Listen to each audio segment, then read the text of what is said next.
কিছুক্ষণ আগেই ঘটল লাগাতার ভয়ঙ্কর বজ্রপাতে মর্মান্তিক দুর্ঘটনা।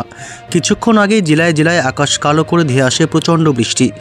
আজ বিভিন্ন জেলায় বৃষ্টির সাথে বজ্রপাতও শুরু হয়েছে। আর এরই মধ্যে ঘটে গেল ভয়ঙ্কর মর্মান্তিক দুর্ঘটনা। বজ্রপাতে আবারও প্রাণহানি। লাগাতার বজ্রপাতে 3 জনের মর্মান্তিক মৃত্যু হলো। আহত হয়েছেন আরও 2 জন। আহতদের উদ্ধার করে দ্রুত স্থানীয় হাসপাতালে ভর্তি করা হয়েছে। আহতদের অবস্থা খুবই আশঙ্কাজনক। গোটা এলাকা জুড়ে ব্যাপক আতঙ্কিত মানুষজন। তবে কখন, কোথায়, কোন জেলায় ঘটল এই ভয়ঙ্কর বজ্রপাতের দুর্ঘটনা, এছাড়াও আগামী 5 দিন পশ্চিমবঙ্গের কোন কোন জেলাগুলিতে রয়েছে বজ্র বিদ্যুৎ সহ ঝড় বৃষ্টির সতর্কবার্তা, এ বিষয়ে কি জানালো আবহাওয়া দপ্তর, সবই বিস্তারিত জানাবো এই খবরে। বিস্তারিত জানতে ভিডিওটি অবশ্যই শেষ পর্যন্ত দেখবেন। আর সবার আগে সবার প্রথম আপনার জেলার আবহাওয়ার লেটেস্ট আপডেটগুলি পেতে আমাদের ইউটিউব চ্যানেলটি সাবস্ক্রাইব করে আমাদের সঙ্গে থাকবেন। লাগাতার বজ্রপাতে কেড়ে নিল এক তরতাজা যুবকের প্রাণ।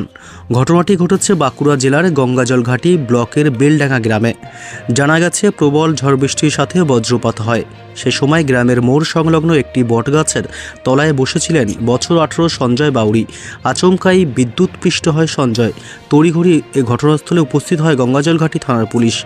দেহ উদ্ধার করে স্থানীয় অমরকানন গ্রামীণ হাসপাতালে নিয়ে যাওয়া হলে কর্তব্যরত চিকিৎসকরা তাকে মৃত বলে ঘোষণা করেন। পাশাপাশি বজ্রাঘাতে গুরুতর আহত হয়েছেন আরও 2 জন।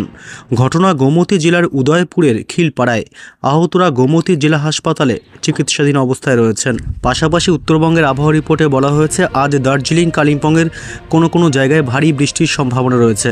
8ই অক্টোবর পর্যন্ত উত্তরবঙ্গের সব জেলায় ভারী বৃষ্টির পূর্বাভাস।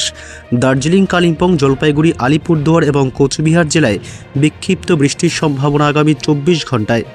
আজ উত্তরবঙ্গের কিছু জেলায় ভারী বৃষ্টির পরিমাণ আরও বাড়তে পারে। দক্ষিণবঙ্গের আবহাওয়া রিপোর্টে বলা হয়েছে 8ই অক্টোবর পর্যন্ত বজ্র বিদ্যুৎ সহ বিক্ষিপ্ত বৃষ্টির সম্ভাবনা রয়েছে জেলাগুলিতে। আবহাওয়া দপ্তর সূত্রে খবর, আজ এবং আগামীকাল বৃষ্টির পরিমাণ কিছুটা বাড়তে পারে দক্ষিণবঙ্গের জেলাগুলিতে। বিক্ষিপ্তভাবে 2-1 পশলা বজ্র বিদ্যুৎ সহ বৃষ্টির পূর্বাভাস। হাওয়া অফিস জানিয়েছে রাজ্যের উপকূলবর্তী 2 জেলা দক্ষিণ 24 পরগনা এবং পূর্ব মেদিনীপুরে বিক্ষিপ্তভাবে বৃষ্টি হতে পারে। আগামীকাল অর্থাৎ শুক্রবার উপকূলের এই 2 জেলায় ভারী বৃষ্টির সম্ভাবনা রয়েছে। আগামী 2 দিন কলকাতা সহ দক্ষিণবঙ্গের জেলায় জেলায় ভারী বৃষ্টির সম্ভাবনা রয়েছে প্রবল।